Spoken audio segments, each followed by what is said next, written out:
Happy Friday to you, everyone. Hope you're doing well on this day, and I hope you're having a great training day thus far.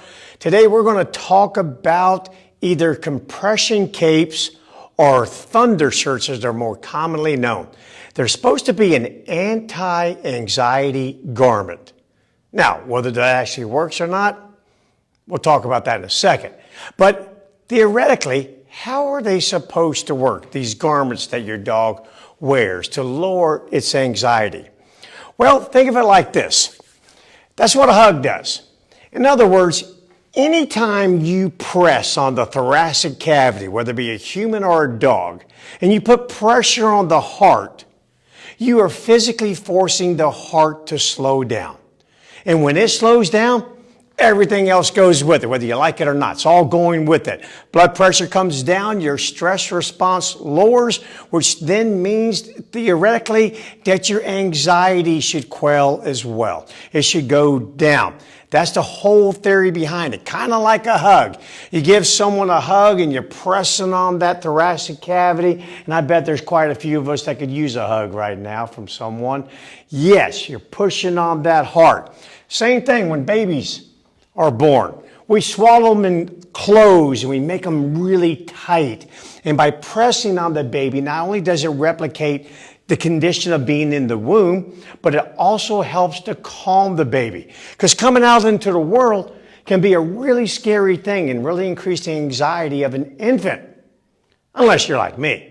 See, I was born a month early because I love the outdoors. I didn't like the indoors. I wanted to get out. So I came out early. So they didn't need to do that with me. I was up and trying to move about as quickly as I could. And then, of course, we all know back in the old days, before modern medicine really advanced the way it has today, we used straitjackets. In other words, we forced you to hug yourself. Okay, so that's what Thundershirts and compression capes are all about. They're about physically compressing the thoracic cavity of your dog when you know your dog is going to be anxious. Case in point, hence why they used the name Thundershirt. Years and years ago, these things were invented. They've made some improvements on them. I personally believe they have a few more improvements to make, and I'll cover those in a second. But they are designed to, again, try and help your dog calm down in the event of a thunderstorm or any sort of provocative event that would cause your dog's anxiety to suddenly start to rise to levels in which you would have very undesired behaviors, very fearful responses, and it can just kind of get out of hand in a real hurry. So hypothetically, on paper, nice thought. Again, I specialize in canine pharmacotherapy. I treat animals that suffer from severe disorders. And if they do suffer from a severe disorder, kind of like I have a blog named Sweet Elsie. No chance would this Thundershirt have worked on Elsie, who suffered from severe astrophobia, storm phobia, noise phobia. No way. But does it work for some dogs? Apparently it does. I've gotten feedback over the years and it works a little bit for some.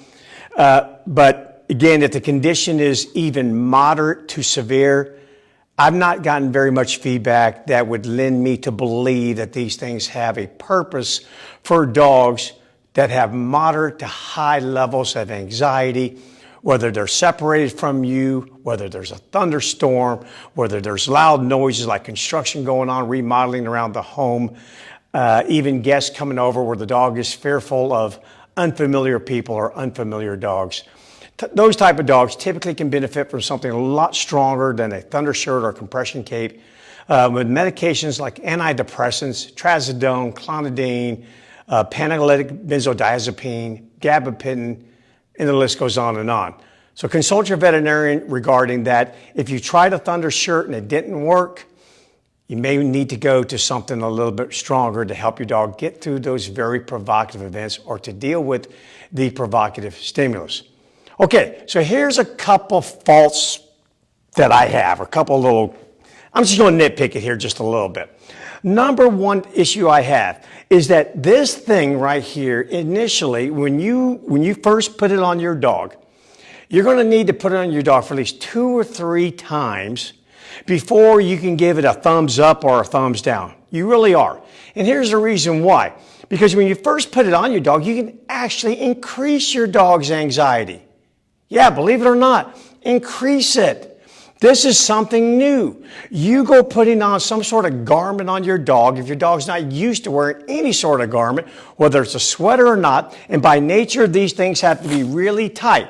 Because the way it goes on is you take this strap here, you go underneath the dog's abdomen area, you have to tuck it in nice and tight and give me a good pull on there. Of course, oh, don't knock the dog over while you're doing it. Stand back up here. All right, so you got to give it a good pull, and you've got to make sure it's nice and snug.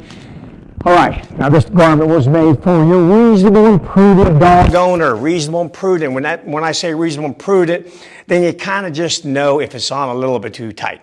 If the dog's going, I can't breathe, I'm having a hard time breathing. Okay, guys, note to self, back off. Just make it a little bit more loose. Okay, and then put the other flap on top of it to secure everything. And of course, there's one that also goes around the chest area of the dog. It's more for just holding it on the animal, keeping it on the animal. Then this doesn't really do that much as far as lowering the dog's anxiety from pressure being applied to the thoracic cavity. Okay, so now going through all of that, imagine putting this on your dog for the very first time. Yeah, that's going to be a little awkward. That's going to feel weird. And because it feels weird, because it's a novel thing, I have no predictive information. I don't feel like I can control anything. I remember the very first time I put a harness on Captain.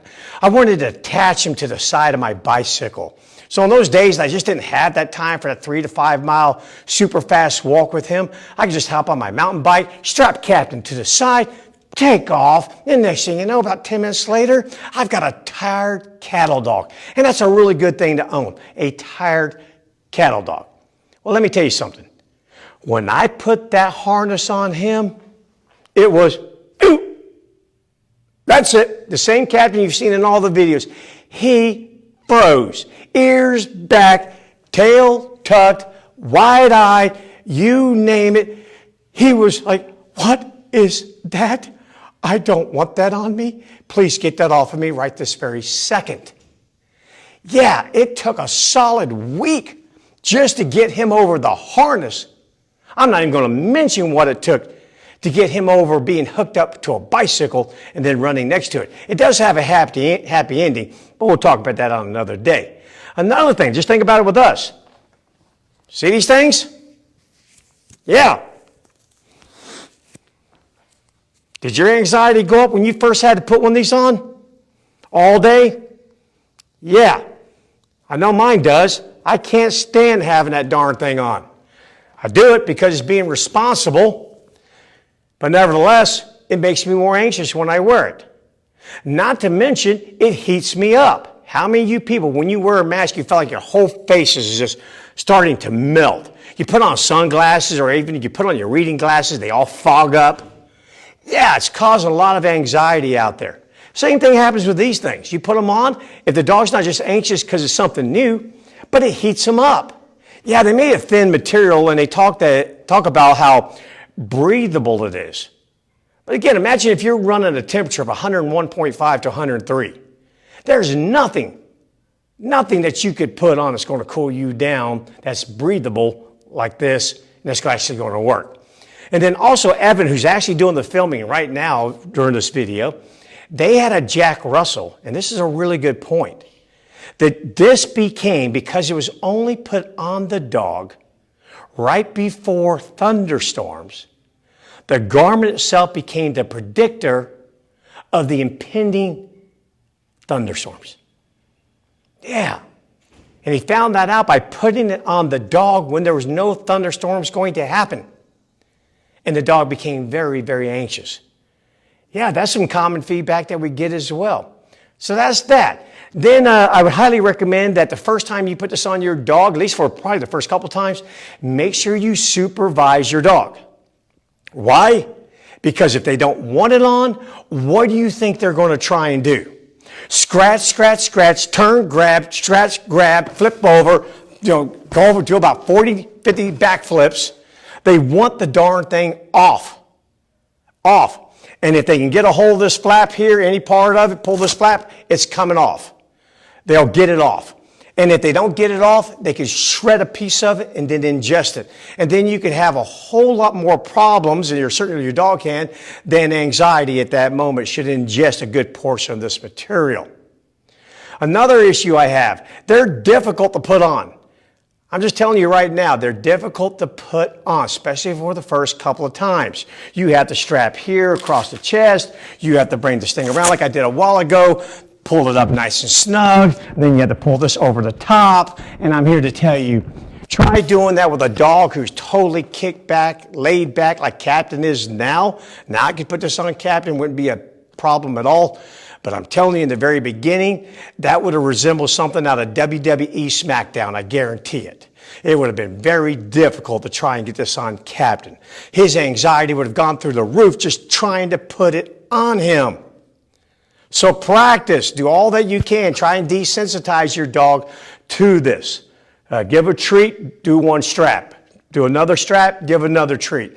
You can get it done, it's just going to take a little bit. And my problem with that is, I've always said, keep it simple, stupid rule. The easier it is to use a piece of equipment, the more apt you are to use it. The more difficult it is, you're ready to just go away from it. And then sometimes you don't even give it the chance it deserves.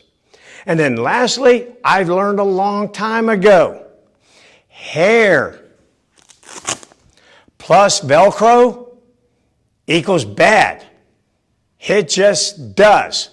So soon, I have found that a lot of our dogs that have long hair, good luck getting this to attach. Good luck getting these to actually hold their place on the dog. Because why? That inevitable fur just keeps working its way right there between all those little hook and pile attachments. And when they do, now you went from having 10,000 hooks, 10,000 pieces of pile so they can attach, to now hair blocking half of those. You went from 10,000 to 5,000. Give me a dog that has any sort of energy whatsoever, any sort of determination, and this thing is coming off the dog. All right, so there you go. I kind of picked on it just a little bit. If I've gotten feedback from 500 dog owners on these compression capes and Thundershirts, I would say about 10% of them will give it a full thumb up. I would say about 30% more will give it somewhere in the middle. Then the majority, thumbs down. It's a tool that, you know, as long as you abide by the old creed, 10% of something's better than 100% of nothing, go for it. Go for it. Anything is worth a try. Anything is worth trying to lower your dog's anxiety. No one wants to live in a fearful world. And if you can get past the first couple of days, then eventually they'll habituate to it. Meaning, yeah, we all kind of get used to these things. The next thing you know, you put them on, you go into a public place, and you come out, and you're in your car for about 20 minutes, and you realize, dang, I still got my mask on. Yeah, that's the hope, that that the animal will habituate to the garment, and then it can just do its job. Press on that cavity, slow that heart rate down, slow the stress response down, try to restore everything back to homeostasis land. And once we have that, well, now we're going to have a calmer animal. Okay, guys, that's it on the Thundershirt and the compression capes. If you have any questions on it, send it my way, Bryan with a Y at tamingthewild.com, or drop it down on the thread, and I'll get to it, and I'll answer any questions you have. Other than that, if you got any suggestions for a video, send them my way.